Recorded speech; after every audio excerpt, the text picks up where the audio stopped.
జై గురుదేవ్. ఓం శ్రీ సాయిరామ్.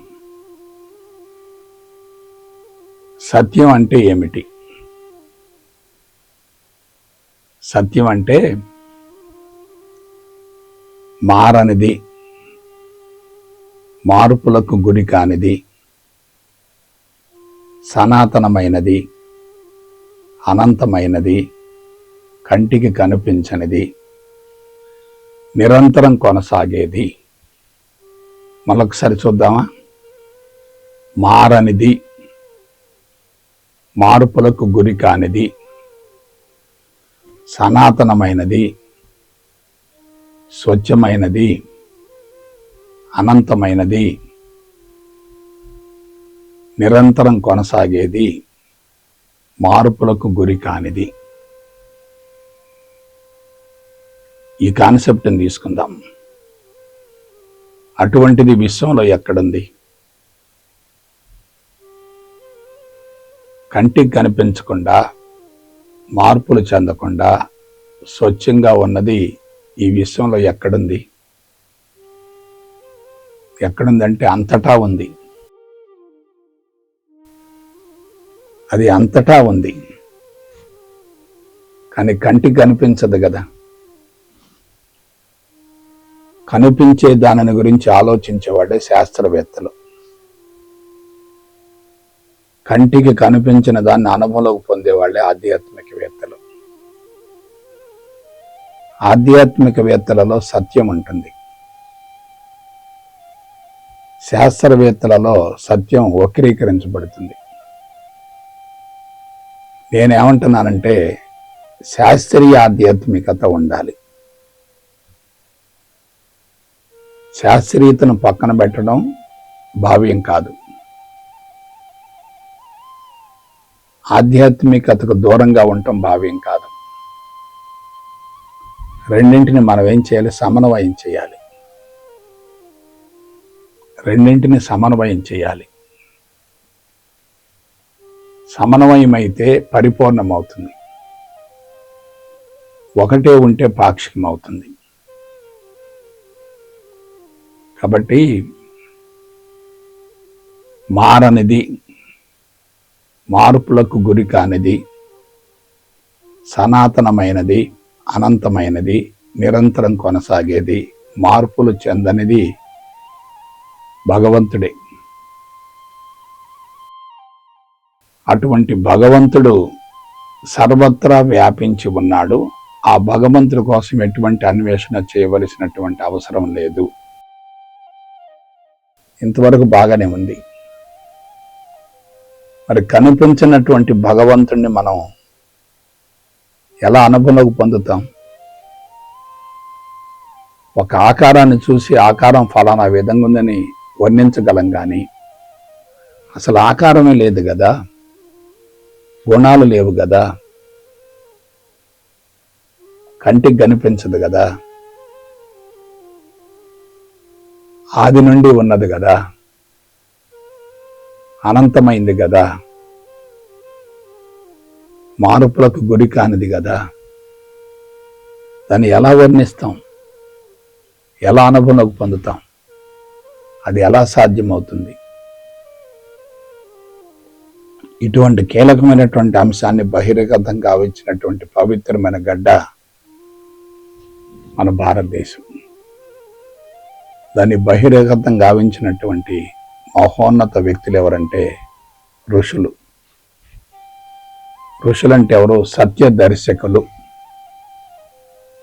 సత్యాన్ని దర్శించినటువంటి వాళ్ళని, ఆత్మ సాక్షాత్కారం పొందినటువంటి వాళ్ళని, ఆత్మస్థితికి చేరినటువంటి వాళ్ళని ఋషులు అంటారు. సత్యాన్ని గురించి తెలుసుకోవటం మొదటి దశ. దాన్ని అనుభవంలోకి పొందటం రెండో దశ. అనుభవంలోకి పొందితే సత్య దర్శనం అవుతుంది. అనుభవంలోకి పొందకపోతే కేవలం సమాచారంగా మిగిలిపోతుంది. తెలుసుకోవటమే కష్టంగా ఉంటే అనుభవంలోకి పొందటం అంటే దానికి కసరత్తు జరగాలి కదా. కాబట్టి సత్యము అనేది అప్పుడు ఇప్పుడు ఎప్పుడు మారదట. అది ఎక్కడుంది? విశ్వం మొత్తం అదేనట, రెండవది లేదట. ఇక విశ్వం అంతటా సత్యం అనేది ఉంది. దాన్ని తెలుసుకోవటం మొదటి దశ, అనుభవంలోకి పొందటం రెండవ దశ. అనుభవంలోకి పొందామనుకోండి, అన్వేషణ ఆగిపోతుంది, జిజ్ఞాస తీరిపోతుంది, పరిపూర్ణత్వం సిద్ధిస్తుంది. అతడు సృష్టికర్త అవుతాడు, సృష్టి మొత్తాన్ని స్వాధీనం చేసుకుంటాడు. అటువంటి విధానం ఋషుల ద్వారా బహిర్గతం గావించబడింది. ఋషులు పరిపూర్ణులు కదా, త్రికాలజ్ఞులు కదా, సర్వజ్ఞులు కదా. అటువంటి ఋషుల యొక్క జీవితం మహోన్నతంగా ఉంటుంది కదా, అందరికీ అందనంత స్థాయిలో ఉంటుంది కదా. మరి ఆ స్థితికి చేరటం సాధ్యమవుతుందా? సాధ్యం కాదు. ఎందుకంటే సాకారం లేకుండా నిరాకారానికి వెళ్ళే అవకాశం లేదు కదా. సాకారం ద్వారా నిరాకారానికి వెళ్ళాలని చెప్పి మనం ప్రయత్నం చేస్తున్నప్పటికీ సాకారంలో ఇరుక్కుపోతే నిరాకారానికి అవకాశం ఉండదు కదా. ఆలోచించండి. సాకారం లేకుండా నిరాకారాన్ని ఎలా అందుకోగలుగుతాం? అది ఎలా సాధ్యమవుతుంది? అందుకే సత్యం అనేది బోధించడానికి కష్టంగానే ఉంటుంది, అనుభవంలోకి పొందడానికి కూడా కష్టంగానే ఉంటుంది. అది అందరికీ సాధ్యం కాదు. అది ఉత్తమ సంస్కారాలతో జీవిస్తూ లోతైనటువంటి జిజ్ఞాసతోటి, అన్వేషణతోటి, పరిశోధనతోటి ముందుకెళ్లేవాడు మాత్రమే ఫలితాన్ని పొందగలుగుతారు. కాబట్టి జాగ్రత్తగా విశ్లేషించుకుంటే ఆ సత్యం అనేది బాహ్య ప్రపంచంలో ఉంది, మన అంతరంగంలో కూడా ఉంది. అంతరంగంలో ఉన్నటువంటి సత్యాన్ని గుర్తించామనుకోండి, బాహ్య ప్రపంచం అంతా భగవంతుని మయంగా గోచరిస్తుంది కదా. ఇప్పుడు సత్యం అంటే ఏమిటి? అంతరంగంలో ఉన్నటువంటి సత్యాన్ని గుర్తించడమే సత్యాన్వేషణ. అంతరంగంలో ఉన్నటువంటి సత్యాన్ని విస్మరించి బాహ్య ప్రపంచం అన్వేషణ చేయటమే సత్యానికి విరుద్ధం. ఋషులు అందించినటువంటి విధానంలో ఎక్కడ పొరపాటు లేదు, కానీ దాని జీవితానికి అన్వయించుకునేటటువంటి విధానంలో మానవులే గాడి తప్పారు, వక్ర మార్గాలను అనుసరించారు. ఇప్పుడు విపరీతంగా బాధలు పడుతున్నారు. ఆ బాధల నివారణ కోసం భగవంతుడి కోసం పరుగులు తీస్తున్నారు. ఆ భగవంతుడు కూడా అంతరంగంలోనే ఉన్నాడు అని తెలుసుకోగలిగితే అది సత్యం అవుతుంది. భగవంతుడి కోసం బయట వెతుకుతూ ఉంటే అది సత్యానికి విరుద్ధం కదా. అప్పుడు సత్యానికి విరుద్ధంగా ఉండి సత్యాన్వేషణ చేస్తున్నప్పటికీ సత్యాన్ని అందుకోవటం సాధ్యం కాదు, అనుభవం పొందటం కూడా సాధ్యం కాదు కదా.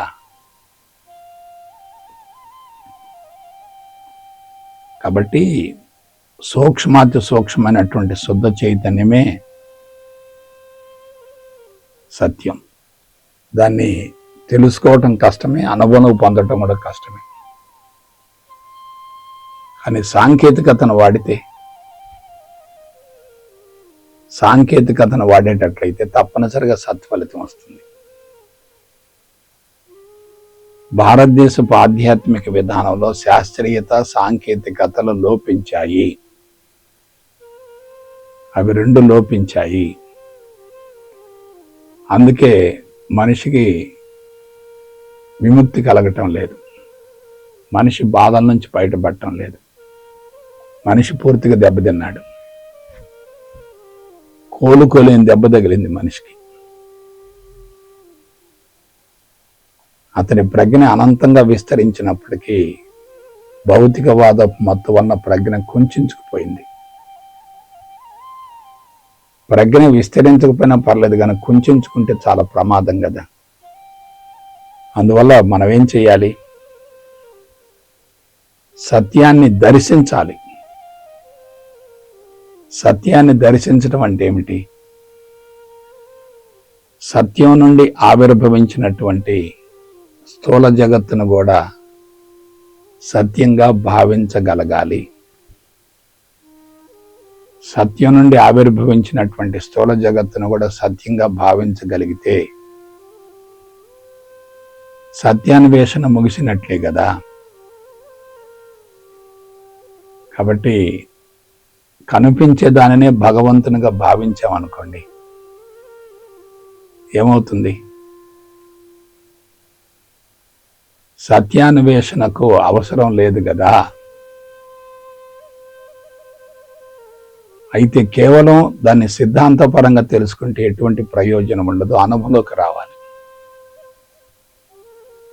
ఇప్పుడు అసలు విషయానికి వద్దాం. అనుభవంలోకి రావటం అంటే మార్గం ఏమిటి? తెలుసుకోవటం మొదటి దశ, అనుభవంలోకి పొందటం రెండవ దశ. తెలుసుకోవటం చాలా సులభం, అనుభవంలోకి పొందటం చాలా కష్టం. అందరూ చెప్తున్నారు కనిపించేదంతా భగవంతుని మయమే అంటున్నారు, సర్వం బ్రహ్మమయం అంటున్నారు. సిద్ధాంతపరంగా తెలుసుకోవటం ఎంత సులభం, కానీ కనిపించే దానినే భగవంతునిగా భావించేటటువంటి ఆ స్థితికి చేరటం ఎంత కష్టం. భిన్నత్వాన్ని కంటితో చూస్తూనే దాన్ని ఏకత్వంగా భావించడం అంటే ఎంత కసరత్తు జరగాలి. భిన్నత్వాన్ని కంటితో చూస్తున్నాము, ఇదంతా భగవంతునికి లోబడి ఉంది అనుకుంటున్నాము. అందుకే అందులో భగవంతుని చూడలేకపోతున్నాం. ఎప్పుడైతే భగవంతుని చూడలేకపోతున్నామో తెలుసుకున్న సిద్ధాంతం అంతా బూడిదలో పోసిన పన్నీరే కదా. కాబట్టి సత్యం అంటే ఏమిటి? మరొకసారి చెప్తున్నాను. నా అంతరంగంలోనే ఆత్మ ఉంది, అంతరంగంలోనే ప్రేమ ఉంది, అంతరంగంలోనే ఆనందం ఉంది, అంతరంగంలోనే దివ్యత్వం ఉంది. నా అంతరంగమే నా గురువు.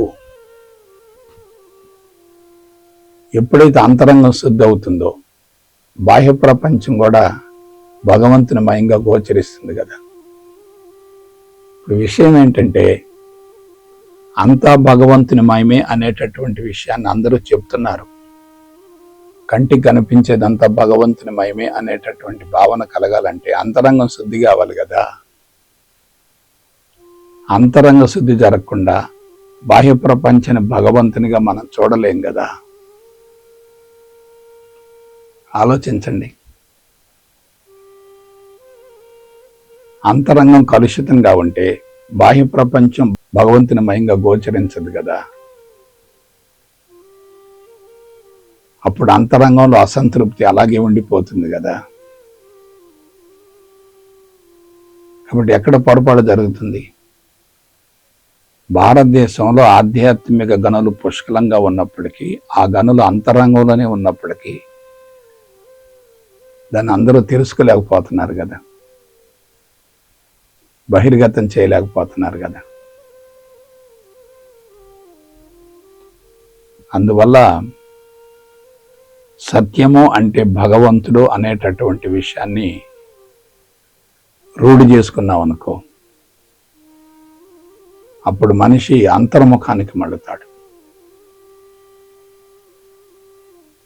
బాహ్య ప్రపంచపు ఆకర్షణలో ఉన్నాడు అనుకోండి, అంతర్ముఖం సాధ్యం కాదు. అందువల్ల నాకు తెలిసినటువంటి ఒకే ఒక విషయాన్ని మీకు తెలియజేస్తాను. ఇది నేను అనుభవించాను. లేకపోతే జన్యుపరమైనటువంటి రుగ్మతలు కూడా సమూలంగా తొలగిపోవటం అనేది ఎలా సాధ్యమైంది? అంతరంగంలోనే ఆనందం ఉంది అనేటటువంటి విషయాన్ని ఎప్పుడైతే అనుభవంలోకి పొందుతామో మనిషి క్రొత్త శరీరాన్ని కూడా సృష్టించుకోవచ్చు కదా. జీవుడు మారతాడు, జీనుల స్వభావం కూడా మారుతుంది కదా.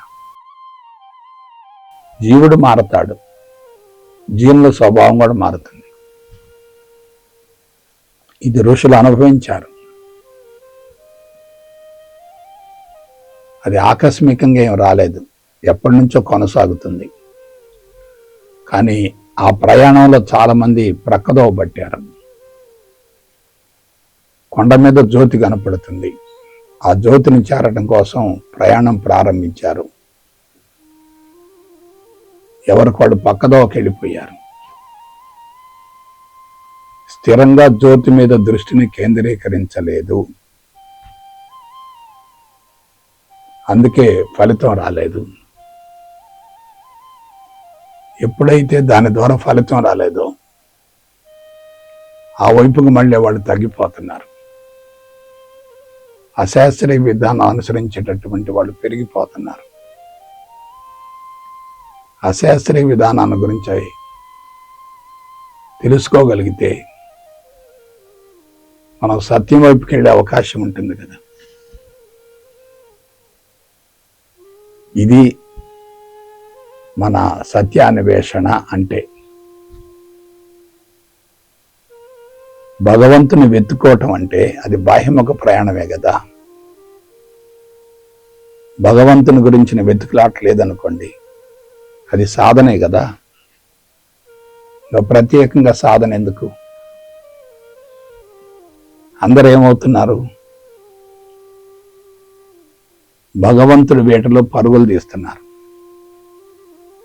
జీవితాంతం విపరీతంగా ప్రయాణం చేసి అలసిపోయి ఫలితం రాక జీవితాన్ని బలవంతంగా ముగిస్తున్నారు. ఎందుకంటే ఫలితం వచ్చేటట్లయితే ప్రపంచాన్ని మార్చే ప్రయత్నం చేసేవాళ్ళు కదా వాళ్ళందరూ కలిసి. మార్పు రానప్పుడు ప్రపంచానికి దాన్ని అందించే ప్రయత్నం జరగదు కదా. కాబట్టి జీవితాలు ఎక్కడ దెబ్బతింటున్నాయో మరి ఆలోచించండి. ఒక వర్గం భౌతికవాదపు మత్తులో పూర్తిగా నిమగ్నమైంది, మరొక వర్గం ఆధ్యాత్మికతను గురించి విపరీతంగా పరుగులు పెడుతుంది. ఇద్దరు సమాంతర రేఖల మాదిరిగా ఉన్నారు. రెండు మార్గాలు కలిసే అవకాశం లేదు. ఒకదాన్ని పట్టుకుంటే పాక్షికం, రెండింటిని పట్టుకుంటే పరిపూర్ణం. పరిపూర్ణత్వం తగ్గిపోతుంది, పాక్షికత పెరిగిపోతుంది. దీని వెనుక కొన్ని బలమైనటువంటి దుష్ట శక్తులు ఉన్నాయి. ప్రపంచాన్ని ప్రక్కదోవ పట్టిస్తున్నాయి, ప్రపంచాన్ని మభ్య పెడుతున్నాయి, ప్రపంచంలో ఉన్నటువంటి సత్యాన్ని గ్రహించడానికి వీలు లేకుండా అడ్డుపడుతున్నాయి. దీని గురించి మనం ఆలోచించాలి. డీప్గా వెళ్ళామనుకోండి,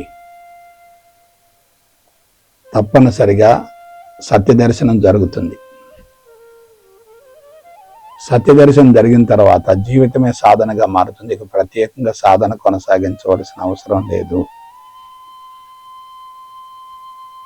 కాబట్టి ప్రస్తుతం మానవుడు లౌకిక జీవితంలో వైఫల్యం చెందాడు, ఆధ్యాత్మిక మార్గంలో పరిణతి చెందటం లేదు.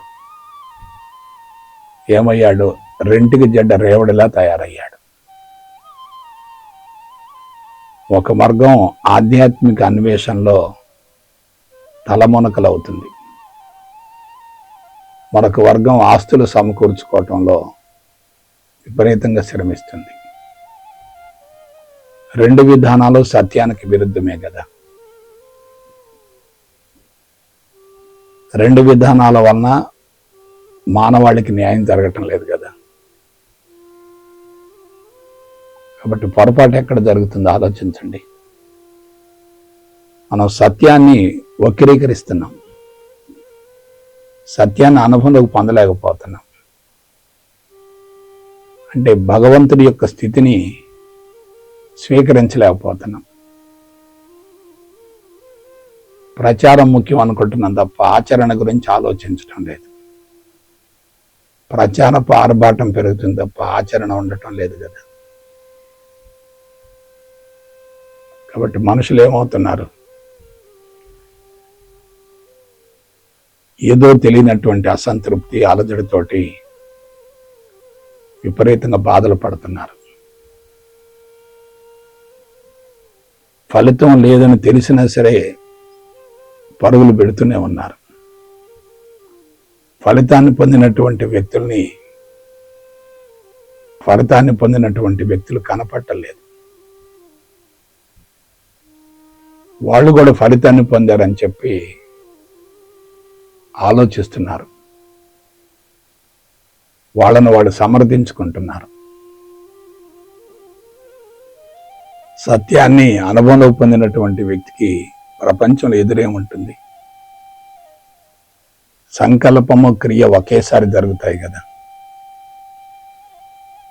సంకల్పము క్రియను నెరవేర్చగలిగినటువంటి స్థాయి ఉంటే ప్రపంచాన్ని మార్చడం పెద్ద కష్టం కాదు కదా. కానీ మనుషులు ఏమవుతున్నారు, అంతరంగ సంస్కారాలు చెడుగా ఉన్నాయి, కలుషితంగా ఉన్నాయి. సత్యాన్ని స్వీకరించలేక సత్యానికి భయపడి దూరంగా వెళ్ళిపోతున్నారు. సత్యం నిప్పు లాంటిది కదా, ఆ నిప్పుడు పట్టుకుంటే ఏమవుద్ది? పైన బూడిద కనపడుతుంది, లోపల మాత్రం వేడిగా ఉన్నటువంటి బొగ్గు కనిపిస్తుంది. మనం బూడిద అనుకుంటున్నాం, కానీ వెనకే ఉందంటే సత్యం అనేటటువంటి వేడి ఉంది, అగ్ని ఉంది. అందుకే సత్యాన్ని పట్టుకోవటానికి అనుసరించడానికి భయపడుతున్నాం.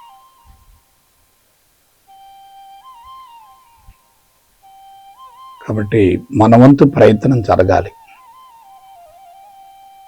అది కూడా అనుభవాన్ని పొంది అందించే ప్రయత్నం జరగాలి. అనుభవాన్ని పొందకుండా మనం ఎంత కృషి చేసినా కృషి మొత్తం బొడుదలు పోసిన పన్నీరు, అది సత్యానికి విరుద్ధమే కదా. అనుభవించినటువంటి వ్యక్తి సత్యాన్ని రుజువు చేయగలుగుతాడు. అనుభవం లేనటువంటి వ్యక్తి సత్యాన్ని మభ్య పెడతాడు. అందుకే దేన్ని గురించి తొందరపడే నిర్ణయానికి రావద్దు, ఉపరితలంలో చూడొద్దు. అన్వేషణ జరగాలి, అధ్యయనం జరగాలి, పరిశోధన కూడా జరగాలి. దానికి మన శరీరాన్నే ప్రయోగశాలగా తీసుకుందాం, మన మనసునే ప్రయోగ పదార్థంగా భావిద్దాం, ఆ విధంగా ముందుకెళ్దాం. ఎప్పుడైతే ప్రయోగం విజయవంతం అవుతుందో అది ప్రపంచానికి స్ఫూర్తి అవుతుంది. నేను 3.5 దశాబ్దాలకు పైగా చేసినటువంటి కసరత్తు నా జీవితం మీద ఇప్పుడు ఉపయోగపడుతుంది. నా జీవితానికి అది వరమైంది. వేరే వాళ్ళకి ఇది సాధ్యం కావటం లేదు. ఎందుకంటే వేరే వాళ్ళు ఒక మార్గాన్ని ఎంచుకొని దానిలో పరుగులు తీస్తున్నారు. నేను మాత్రం రెంటిని సమన్వయం చేసి ముందుకెళ్ళమని అందరికీ తెలియజేస్తున్నాను. ఈ తెలియజేసేటటువంటి విధానంలో నేను విజయవంతమయ్యాను. అందుకే నా జీవితం అన్ని విధాలా ధన్యమైంది, సార్థకమైంది, సద్వినియోగపడింది. అందులో ఎటువంటి సందేహం లేదు.